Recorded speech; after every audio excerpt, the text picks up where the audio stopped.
இந்த வீடியோவில் நம்ம என்ன பார்க்க போகிறோம் அப்படின்னா, கார்த்திக் டிஃபன் சென்டர் அண்ணா நகர்லேயே ஒரு முக்கியமான கடை. எப்போ பார்த்தாலுமே அங்கே ஒரு கூட்டம் வந்துக்கிட்டே இருக்கும். அது முக்கியமாக அவங்களுடைய செல்லிங் ஐட்டம் பார்த்திங்கன்னா தோசை தான். அங்கே அந்த சிக்னலோட கார்னரில் இருக்கும். அத்தனை பேர் அங்கே வருவாங்க அந்த தோசை சாப்பிட்றதுக்கு. இப்போ இந்த கல்லில் பார்த்திங்கனாலே தெரியும் இவங்க எப்படி அதை போட போகிறாங்க அப்படின்றத தான் நம்ம இந்த வீடியோவில் பார்க்க போகிறோம். ஃபஸ்ட்டு அவங்க எல்லா டோக்கனையும் வாங்கி வச்சுக்கிறாங்க. வாங்கி வச்சதுக்கப்புறம் அப்படி ஒரு தண்ணியை போட்டு அதை தெளித்து விட்டு ஒரு மாவு எடுத்து அப்படியே சரன்னு தோசை போட ஆரம்பிக்கிறாங்க.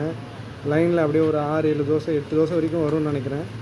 முதல்ல அப்படியே ஒரு மாவு எடுத்து ஒன்று ஒன்றா அப்படியே போட ஆரம்பிக்கிறாங்க. 1 2 இப்போ இது ஒரு 3வது போயிட்டுருக்குது.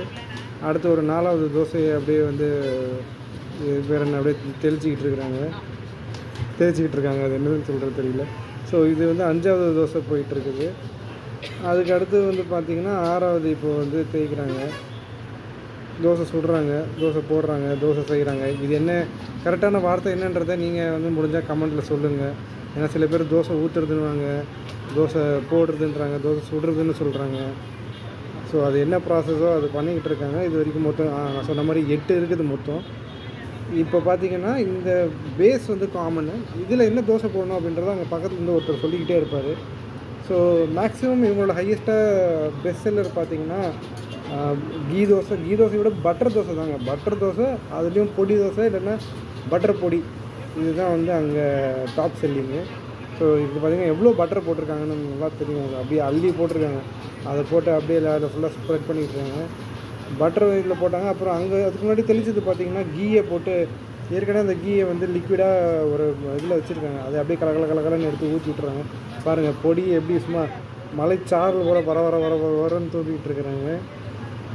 ஸோ இந்த சைடெல்லாம் போட்டது பொடி. அங்கே வந்து இது பட்டாணி தோசைன்னு நினைக்கிறேன். அதுவும் அவங்க நிறைய பேர் அங்கே வாங்க சாப்பிட்றாங்க. இந்த மசாலையில் பட்டாணி தோசை, மசால் தோசையும் இருக்குது. மசால் தோசைன்றது என்ன, அந்த வழக்கமான உருளைக்கிழங்கு போட்டு அந்த மசால் தோசையும் இருக்குது. பன்னீர் தோசை இருக்குது. ஐ திங்க் இது பன்னீர் தோசை தான் நினைக்கிறேன்.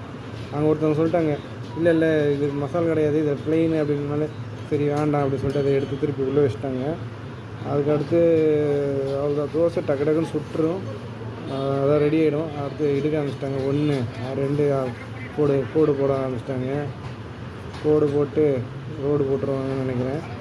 அடுத்து இந்த தோசை எடுக்கிறாங்க. இது 1 2 3வது ரெடி. இது எல்லாமே பட்டர் பொடி. அது பார்த்தாலே இப்போ பார்த்தா கூட எனக்கு போய் சாப்பிட்லாமா அப்படின்ற மாதிரி தோணுது. பட்டாணி தோசை லைனுக்கு ஒரு பிளெயின். அந்த பிளெயின் தான் நான் வாங்கினேன்னு நினைக்கிறேன். எனக்கு ஞாபகம் இல்லை. நான் இங்கே நிறைய தடவை போயிருக்கேன். எல்லா தோசையுமே சாப்பிட்ருக்கேன். ஸோ உங்களுக்கு எது பிடிச்சிருக்குன்றதை நீங்கள் கமெண்ட் பண்ணுங்கள்.